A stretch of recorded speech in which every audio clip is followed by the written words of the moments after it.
Hey, welcome back to the weekly tasting. I'm Laura, your host for this beautiful tasting, and it's called Red Wines from A Master Sommelier.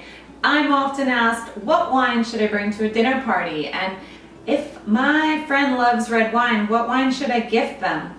Well, this pack is all about my favorites and red wines that are sure to please even the pickiest of wine drinkers. In this pack, you're getting Nebbiolo, which is a favorite of mine. It's a grape from northwest Italy, specifically from the Alba region in Piedmont, in the foothills of the Alps. You're also getting a wonderful, juicy, delicious southeast France red wine from a region called the Languedoc.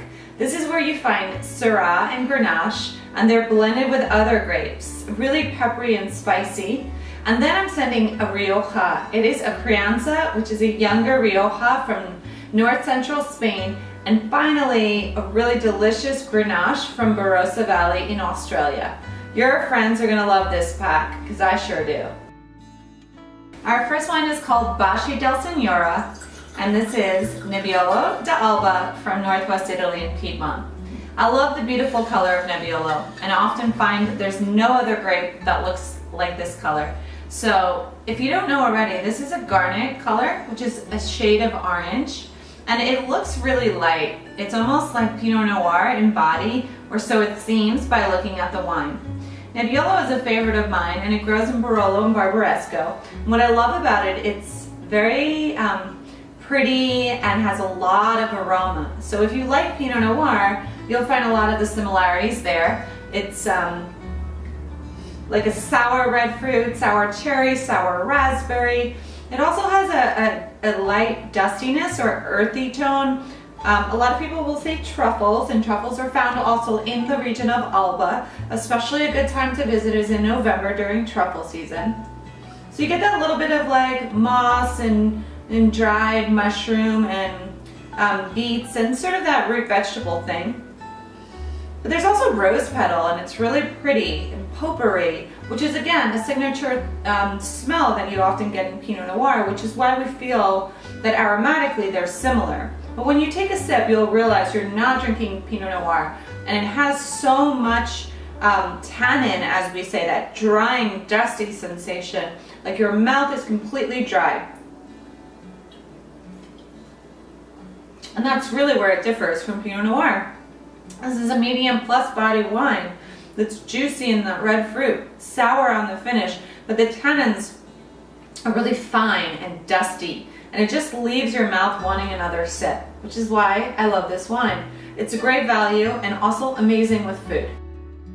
Next up, it's Yildara Grenache, which is from Barossa Valley in South Australia.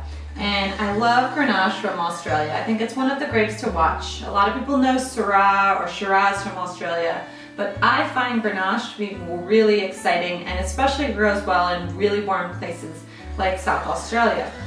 So this one is from Barossa. Woo. You get this beautiful dark ruby color. Kind of looks like you can read through it. It's about medium bodied, at least by the sight. When you pick your nose in the glass, it's like super intense, like jammy, juicy, ripe, overripe strawberry, apricot, a little bit of white peach. There's a minty quality to the wine too, like eucalyptus. It's really powerful and juicy, and it just explodes out of the glass, which is a really nice thing. If you have a red wine drinker that loves intense and bold wine, this is a perfect example of that.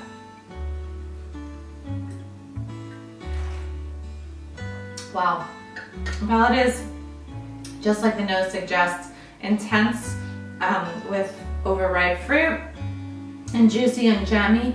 Has a big mouth feel, like intense but at the same time silky, kind of warming. Has like the more spice and fruit and cola berry, and a little bit more fruitier than some of the other old world wines we've tried, but still has so much pepper and spice and herbs that it's a really well balanced wine. The long lingering finish. This would be amazing with the burger with a little bit of ketchup, just like a juicy cheeseburger. Even if you put bacon on it, some pepper, be delicious. Château Saint Martin de la Garrigue, and this is a Bronzinelle wine. It's from the Languedoc region. and it's a blend of Syrah, Grenache, Carignan, and Mourvedre. These are 4 grapes that you often find in the southeast part of France, and Grenache especially is one of my favorites. Grenache is what I call sun-kissed Pinot Noir, so it has a lot of the really overripe strawberry and silky texture, and it has a lot of pepper, and then Syrah as well does this bacon, smoky olive thing. So let's pick up the glass. You'll notice that it's a dark, kind of ruby core, maybe even a little purple hue. There's a light staining on the glass, or staining to the tears, so some color extraction. When I take a smell, oh my gosh, so powerful and intense that it almost reminds me of this like wild berry fruit, like a jam. And then there's like black licorice and anise and wild herbs. Like you're sitting in the southeast part of France and you have some lavender mixed with some dried, like, you know, oregano, or just like very savory and really sun-drenched. It smells like olive and a little bit like pepper.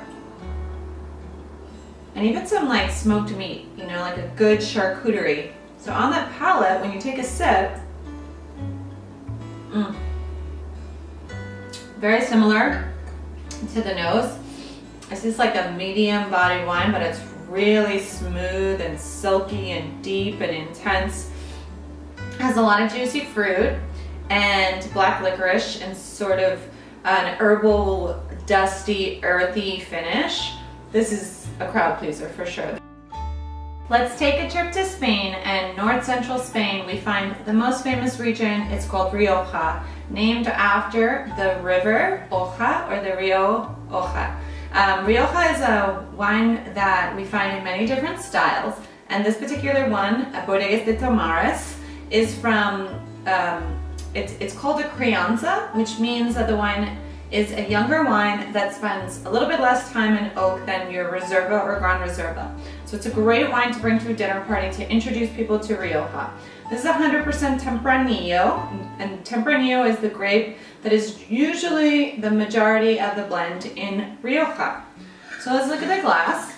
Here you have a clear kind of ruby core in the center of the color, and it kind of goes to pink towards the edge. It's slightly hazy, as if the wine was unfined and unfiltered.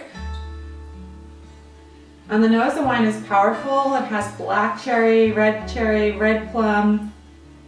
It has almost like a coconut or a dill aroma, which generally comes when the wine spends some time in oak casks, specifically like American oak.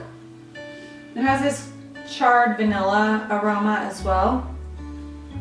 Let's take a sip.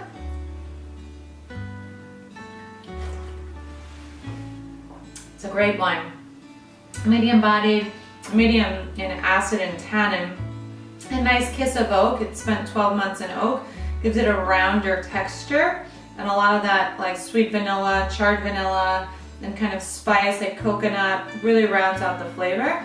It's a great wine for lamb chops, or if you're gonna make leg of lamb. And because it has an intensity, but it's also silky in texture, it's really going to be a crowd pleaser and a great wine to bring to a dinner party. Please let us know which one of these wines is your favorite and all of your thoughts on the weekly tasting. Until next time, thanks and cheers.